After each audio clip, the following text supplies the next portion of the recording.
So 13 starts off with the line, or the question almost, is this the end of the beginning or the beginning of the end?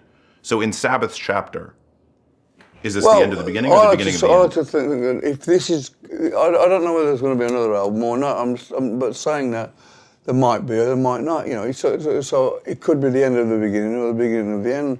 And if that's the case, I would be much happier with the ending the Sabbath thing with this album than I did when I left in 1979 with Never Say Die. Speaking of leaving in 78, Rick Rubin said something in an interview I was reading about you wanting to push yourself harder this time around because you felt like you almost needed to redeem yourself.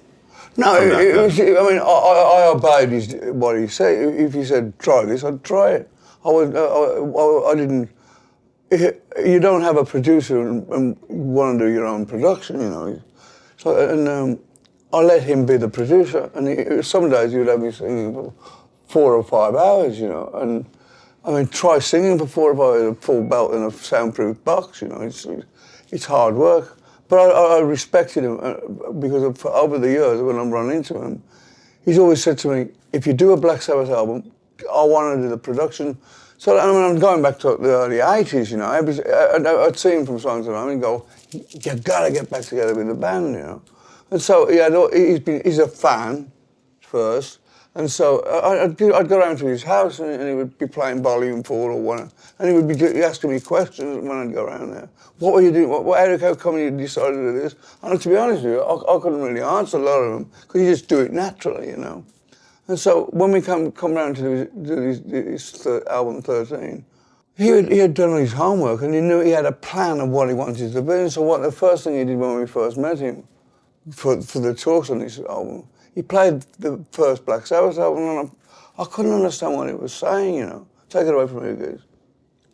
What was it like listening to that first record? What? What was it like listening to that first record as a group? It was great because, it was different because it was probably the first time that the 4 of us sat in a room and listened to that album since we recorded it. And you just realise all the little quirks and stuff. And it's not like a one-track album. Each track is like totally different music to the other track. So it was sort of surprising. We realised how live it was when we recorded it and how far we got away from just going in the studio and doing a live recording in the studio, because we got into the habit of doing it layer by layer. Put the drums on, then you put the bass on, then you put your guitar on, and the vocals go on last. And so this time it was more of a live band effort.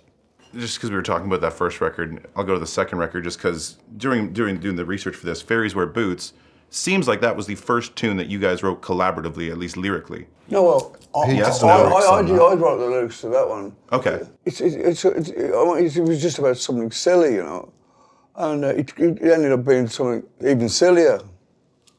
But that song, it's one of my favourite songs to play live. It's great fun, and the audience love it.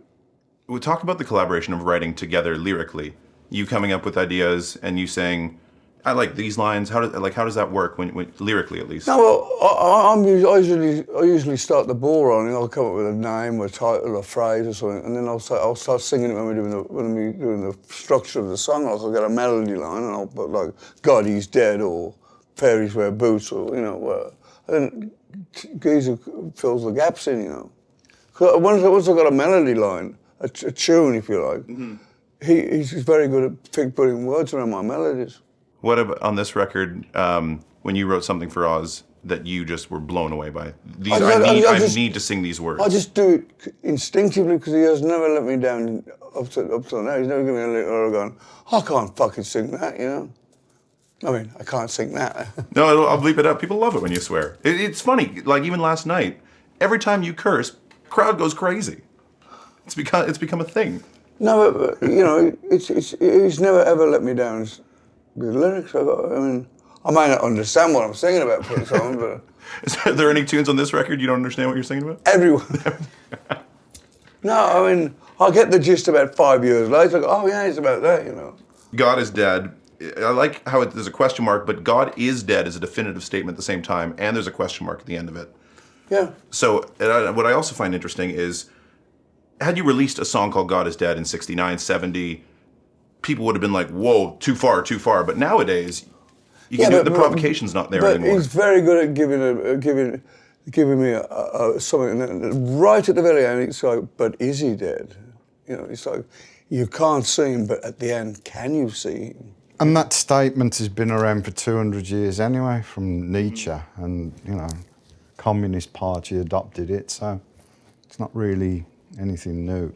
No, but I feel like radio would have banned, BBC would have gone crazy had you done that in the 60s. And I almost want to attribute it to you guys of changing the culture to say, no, we can say these things. It's okay to question.